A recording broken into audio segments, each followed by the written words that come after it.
All right. Welcome, everyone. Welcome to our panel about biodesign and sustainability at FIT. My name is Dr. Evie. I'm an ecology professor here at the Department of Science and Math. I'm also the current faculty advisor for the Biodesign Challenge program here at FIT. The Biodesign Challenge program is an international competition based here in New York. It has been a program since 2016. And FIT has been a big player in that program ever since it started. Our team, Alginate, won that first competition. And each year since, we've sent award-winning teams to this competition, really showcasing the knowledge, innovation, and passion of our students here. And working with the bioscience students is really one of the most rewarding experiences that I have as a professor here. I'm always really impressed with the students, their ideas, their innovations, and how eager they are to learn about sustainability from both scientists and designers. As part of our panel today, we have two FIT alumni, Mitchell Henderson and Valentina Gomez, who are going to share their experiences and their perspective on sustainability. Our panel's host today is Amber Valletta, supermodel and FIT sustainability ambassador, who also joined my biodesign course last year. So Amber, Valentina, you want to introduce yourselves and give us a little background on the sustainability work that you do or have done? Hi, I'm Valentina Gomez. Thanks so much for having me. I'm really happy to be here with you guys today. I participated in the 2018 Biodesign Challenge, and I graduated from textile development and marketing in 2020 with a minor in ethics and sustainability and Asian studies. And today I've been working with Wearable. I'm one of the co-founders, and it's a biomaterial startup. We're developing biodegradable fibers with built-in color and performance properties. So with our technology, we're really looking to reduce the reliance on extractive polymers like polyester, and then also cut out the dyeing and finishing processes of textiles, which is very water and chemically intensive. Yeah. Hi, everyone. My name is Mitchell. Thank you guys so much for having me here today. I'm very excited to talk with you guys and discuss biodesign and sustainability within the fashion realm. So I participated in the biodesign competition in 2019 with Team Ecolasting, where we focused on creating a sustainable, circular and regenerative solution to spandex using post-consumer oyster waste. I received my associate's degree in fashion design and my bachelor's in international trade and marketing, along with minors in ethics and sustainability and international politics at FIT, where I graduated in fall of 2020. And currently I am pursuing a Master's of Science in Sustainability Management at American University. Nice. Well, welcome everybody. And both of you are so impressive. And obviously, Professor Evie, you're the Mecca. And I've just thoroughly enjoyed taking your class last semester. And I know Mitchell a little bit. And Valentina, I'm super excited to meet you. I know a little bit about you because I know about Werewolf. So thank you all for being here and to this conversation. Just to start, either one of you feel free to answer this, but what are sustainable materials and their connection to biodesign? So if somebody didn't know anything about this subject and just hears sustainability in fashion, what's the connection with biodesign? Yeah, so I think sustainable materials can sometimes be a relative term depending on the context of the material. So I would usually say like the most sustainable materials is, using something that's repurposed or recreating a material out of something that already exists. Say, like recycled polyester is better than virgin polyester, and, Werewolf is going to be even better than that. And then also intercepting dead stock fabrics or things that are already heading to landfill is a great way to use materials already in existence.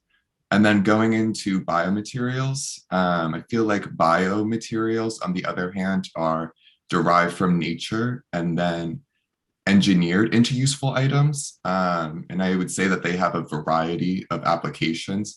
such as in the fashion industry with fashion textiles, but they also can extend into the medical field and beyond.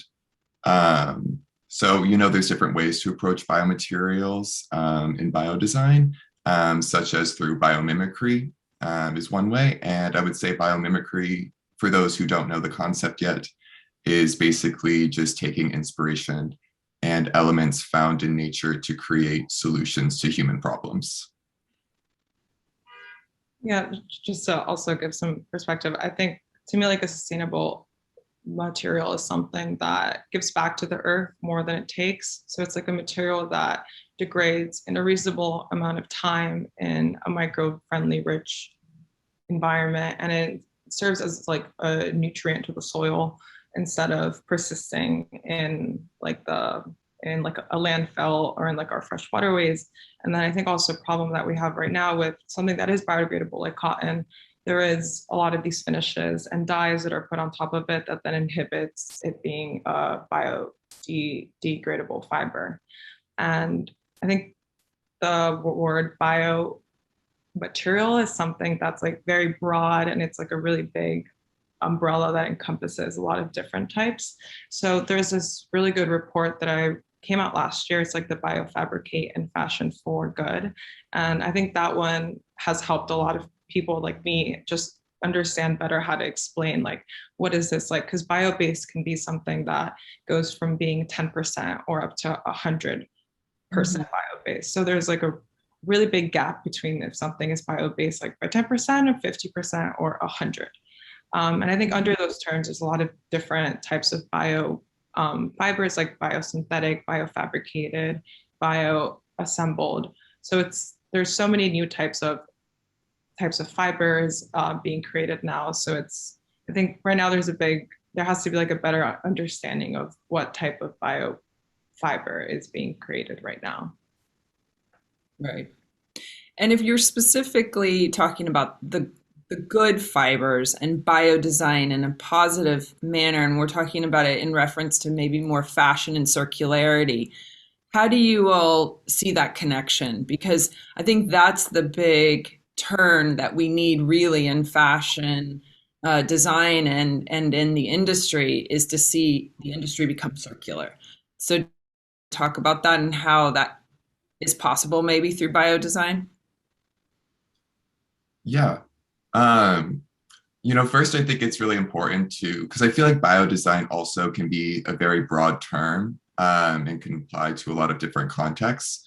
For me, to be honest, when I first attended my first biodesign meeting, I had very little idea about what the meaning or the concept was. And so my first thought, I would say, would relate back to a book on biomimicry that my friend gave me. Sort of looking to nature for solutions to solve the world's problems, as I said a little bit earlier. And while this definitely is one aspect of what biodesign can be, I think the field of biodesign is beautiful because of the vastness of what it can offer. So for me, in regards to circularity, biodesign is about integrating arts and science in harmony with nature's and societies. So the concept of creating a circular life cycle for whatever you aim to create. This means, taking a look at the raw materials that you are inputting to the use of the product all the way to end of life. It's sort of about investing and integrating living systems into our daily lives that are harmonious for one another. Yeah, I think similar to Mitchell just said, I think biodesign and biomimicry is something that kind of like made me feel okay about entering the textile and the fashion world, because it's something that I've always been enamored with since I was a little girl. But then once I got to school, I started to learn about how every process of a textile and every part of the supply chain is super toxic and just very resource intensive. And once I took the bio class, it kind of like demonstrated to me like, oh, there is these solutions out there. And there is, you just like think outside this box that we've been taught so far, and just think of like how science and when designed, they start to communicate better. There's so much room for collaboration there. And I think that's something that'll help a lot of people just understand like climate change and their impact and what we can do like as a community to bring forth. So I think having like the world of biodesign combined with like the world of science and just people that are creating new products, it's a way to also like tackle this like waste problem that we have. Because right now we do have a really big waste problem with fashion and fast fashion. And just so much clothes is getting thrown away constantly. So having these like two worlds of having all these like worlds collaborate that before weren't having these conversations, I think is a really important way to step forward and be able to drive this like circular fashion industry. That's great. Evie, do you have any thoughts? Do you want to share anything? Sure. I think you guys touched on a lot of the really big points. And I guess, because I'm sort of the outsider in the fashion world, because my background is in science, what's always really exciting in the biodesign program for me is how the students who have come from design business background sort of approach the topic in like a completely new way than I wouldn't do. Like because I've been trained as a scientist, I sort of have an idea of sort of how you approach it. These are how you connect these concepts. Here's what it's used for. But you guys don't have that. And I think that's really important for sort of creative innovation is sort of, really wanting to learn more and, coming at these concepts from a new perspective.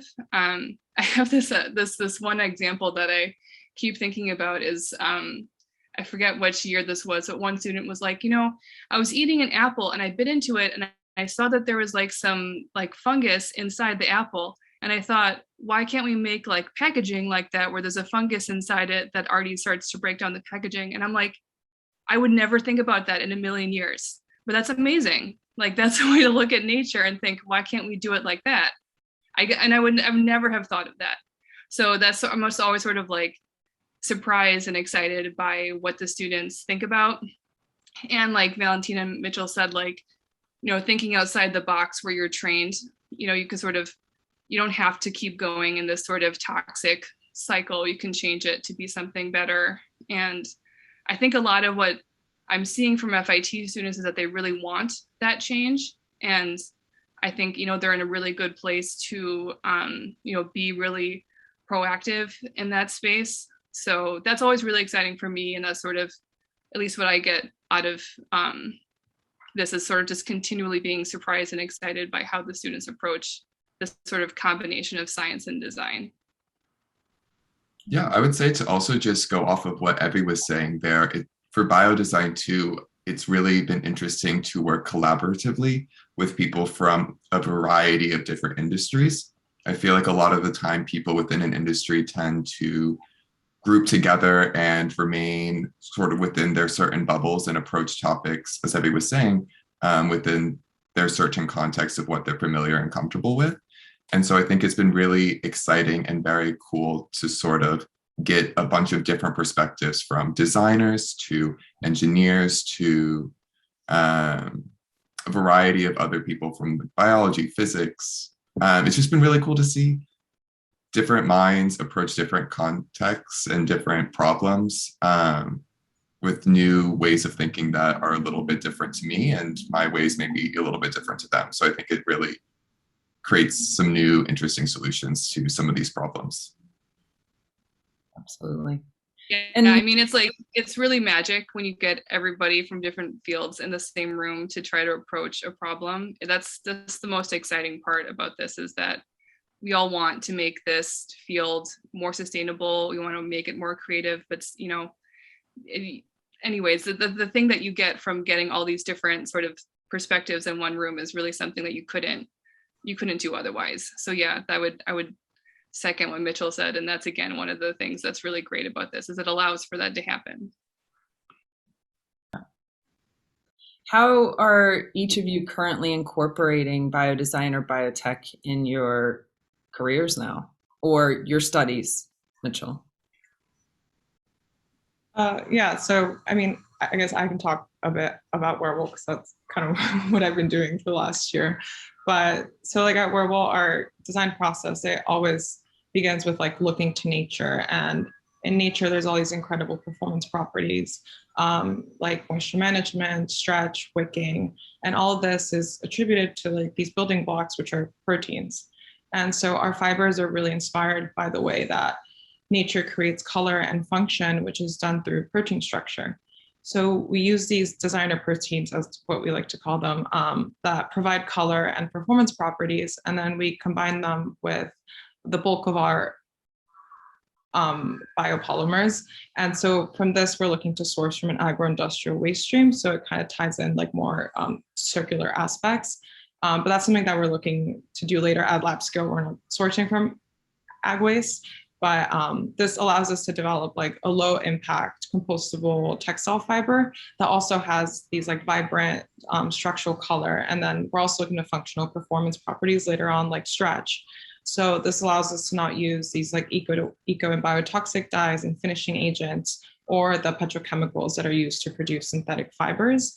And so we're really looking to how nature creates these performance properties and how we can then translate that into fiber that can be biodegradable and then compost as well. Amazing. Yeah, it's super cool. I really like to hear you talk about that. For me, the field of biodesign has taught me to think about things in terms of circularity. So as I said, I'm currently in graduate school working on a degree in sustainability management. And in school, especially within the grad program, we discuss and work collaboratively on projects that aim to understand and create solutions to, very complex problems involving climate change and sustainability. So while I'm not currently working on my material science research project, Ecolastane, I am still considering and taking a holistic approach to creating solutions within a framework of circularity. And some of these solutions may benefit from the use of biomaterials and biotechnology as the future of the field evolves and becomes, more readily accessible. Yeah, I think that like the whole framework that's developing is so important because this industry is changing so quickly right now.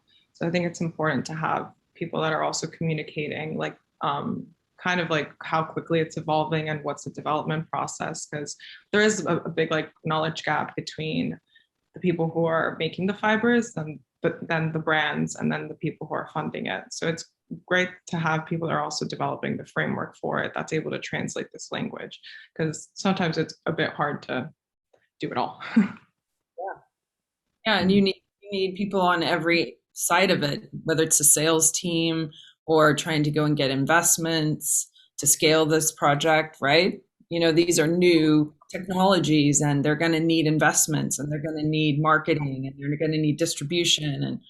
And so, yeah, you'll need people like Mitchell maybe to do another part of it. It's not, we can't do everything. We have to collaborate. Definitely. Yeah, and looking at the fashion supply chain too, I mean, as you were saying, Amber, it is so vast and it's so international that it really does require knowledge from so many different fields. I mean, even agriculture, talking about growing sustainable cotton, to mills, to logistics and transportation. So I think, communicating and having somebody who can be there and talk and make it known and accessible, inaccessible language to people on a variety, including the consumers, because they also want to know what's going on behind the scenes and how they're making ethical choices and, what impacts are they having by purchasing or consuming certain goods. Absolutely. Absolutely. Kind of segueing into the last question I have anyway. You were talking about, we were talking about the supply chain and the enormity of it. And how can we scale these innovations in order to improve living conditions for those who might still be in poverty, as well as secure environmental conservation for a better future? Yeah. Yeah, I can go. So I think scaling bio innovations, there is a certain difficulty that is different to some of the other industries, I would say. And so some of these limitations just includes the natural environment and the way that we're getting products or materials. Because I know for my group, Ecolasting, we had to get a bit creative when we were thinking about scaling it up because the source of our protein came from post-consumer oyster byproducts. And there are only so many oysters that we can collect viably in a certain time frame that are from post-consumer resources.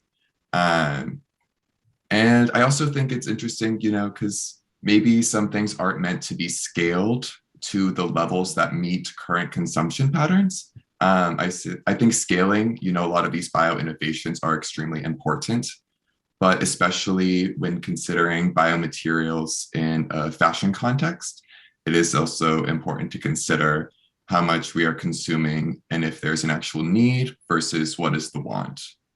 But going back, I would say to improving conditions for those in poverty, I think listening to and raising marginalized voices and communities is essential for there to be any sort of equity and equality within biodesign, and really within any field too. So listening to the communities that your product or your mission is affecting, and incorporating their voices and concerns, in order to create a world that is more equitable, we need to center the voices that have often been silenced. And one way to do this is access to education. I was fortunate enough to attend college, which is how I got introduced to the field of biodesign, but not everybody has the resources to do so. So I had the right people to help break down those barriers for me to enter into this field. So I think that we need to expand that reach and show that biodesign's intention is to build across communities, professional fields, and a variety of skills. By exploring the pursuit of knowledge and how creativity plays into that process, we are able to envision and create the future that we want to see for ourselves and our future generations. I think that is something that has been lost for a while now. We have the power to shape how we want to see the future of the world. The systems that we live in were all designed by people, and we can design new systems that respond to the needs of our communities and ecosystems rather than that of, US markets and imperialism. Absolutely. I love every word that you just said. That was great. Yeah. Okay. Yeah. Yeah, but just to talk a little bit about like scaling, I think one of the quickest ways to get these innovations to scale is just like legislation and policy change. I think getting like the governments around the world behind that will really strike a force in the people who are funding this. So like a lot of VCs right now are a bit apprehensive about funding things that do take about 10 years to come to market because they're used to having like a mostly like 5-year mark. But to develop these new fibers and like new, more eco-friendly ways, it's going to take some time. So with policy change backing that up, it will allow like a lot of more funding to come to these innovations, and it'll allow them to come to market quicker. If you have the money, you're able to develop faster. And then in terms of like the living conditions, I think that a lot of it can come from the consumer demand to demand the transparency that they want to see. Because once a brand knows that the consumer is demanding that they want to know every part of their supply chain, and because I mean, there's so many steps, there's so many people who touch from like the fiber to the sewing process to the dyeing process before it actually gets onto our closets and on our backs. There's so many steps to it. And I think that if we're able to demand from a brand that we want to see where everything is coming from, who made what I'm wearing today, like in what type of factory, in what settings, then that'll allow for much better living conditions to be made. Because a lot of the production, how it's been done in the last couple of years, is they're constantly looking for where is the next cheap place to make it? Where is the next cheap place to make it? And that's something that's been really detrimental, especially to the fresh water systems that a lot of these communities have, which was already very little to start with. And now with all the production that's happening there with the toxic dyes that are being put into their water system, it is just getting worse. So it's just really just demanding the transparency, I think, will allow for a lot of these living conditions to be brought better, to become better. And then and another like thing is just like the fibers that are being used today. It's like polyester is so cheap, and it's the fiber that's used the most. It makes up like over 60% of what is used today. And it goes for like 67 cents a kilo, which is so ridiculously low of a price, but that doesn't account for all the terrible things that it's doing and for all the money that's going to be needed later on to actually get rid of this massive problem that we're creating with polyester. So I think it's just also choosing better fibers to start from the beginning of a product's life cycle. It's like just start from the beginning stage, and then you'll be able to address a much broader impact just starting from what fiber did you just choose to put into your running pants or like the shirt you're wearing. It's designing with purpose and mindfulness rather than just the bottom line. Yeah, rather than like the end product, it start with the beginning of the product. Yeah, and see it through, and where will it end up, in not just in a landfill, but how will it affect the community and the environment, right? Yeah, because a lot of the clothes that we get rid of, it then gets sent to another country, so it's getting sent somewhere. So can it just doesn't just evaporate? Yeah, can it just degrade wherever it goes, please? So they don't have that other problem to deal with. Absolutely. Absolutely. Well, that's fantastic. Evie, do you have anything to add? Well, I'm not sure if I have anything to add. Could I ask a question? Yeah. So I guess I'm wondering, I think it's been mentioned a couple of times as sort of like, a fast growing field of sort of sustainability and fashion and things like that. This could be for any of you, I guess, has your idea about what sustainability is changed since you've participated in biodesign or worked in this field more? It has a perspective on like what makes something sustainable, or what is sustainability sort of evolved as you've learned more, or and do you think that definition sort of works with how we think about fashion now, or do there need to be sort of really big, I don't know, structural or policy or sort of cultural changes for sustainability to really sort of make its way into this field? I know it's a really big question, but that's just sort of something that I was thinking about as you guys were talking. I would say for me, upon completion of the biodesign project and using that framework, I would say my views haven't necessarily shifted as much as they have solidified. It's always been good to take in new information, and I can apply it within the framework that I learned of circularity and regenerative thinking in the biodesign context. But with regards to sustainability and growing it and really scaling it to the way that is necessary for a really good, viable future for a lot of people, keeping the global climate below 1.5 degrees Celsius. I mean, we need to do radical change because the trajectory that we're on is not there. I mean, the latest IPCC report, International Panel for Climate Change, just reported that, we're not going to meet the metrics of the Paris Accord, and we're not going to meet the 1.5 degrees Celsius threshold. It's going to be more something like 2.3 degrees, so quite a bit above where we would like to be. So I think that if we really want to see the change to keep within those levels, we will have to make quite radical transformations, and those transformations will need to happen quickly, not just within fashion, but within energy and wind and water and really all industry.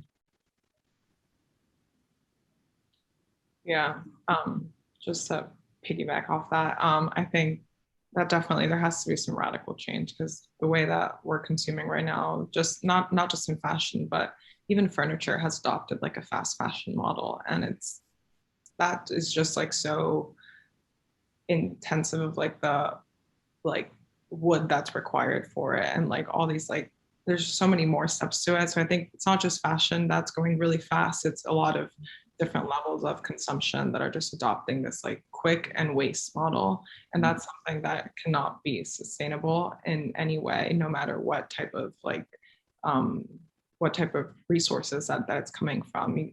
Nothing can regenerate as quickly as we are buying it and wasting it. So I think a lot of that just goes back to policy. I think policy has to change. A lot of new like laws have to come in to play, and then a lot of energy is being consumed from like the manufacturing process. So I think that adopting more energy efficient processes is something that will make a really big impact to us getting to that 1.5 that Mitch was just saying. But in terms of how the biodesign changed my my thinking of sustainability, I think for me it kind of gave me a bit of hope that if you look into the world of biodesign and biomimicry, there are solutions that we can work together to create.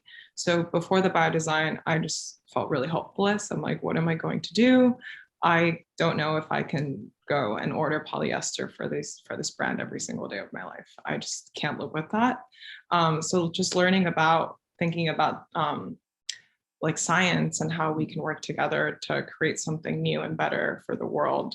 I think that was like the most hopeful class that I've had at FIT. It's just, it gave me a lot of solutions and a lot of like knobs turning on how I can potentially make an impact that will be better for the world.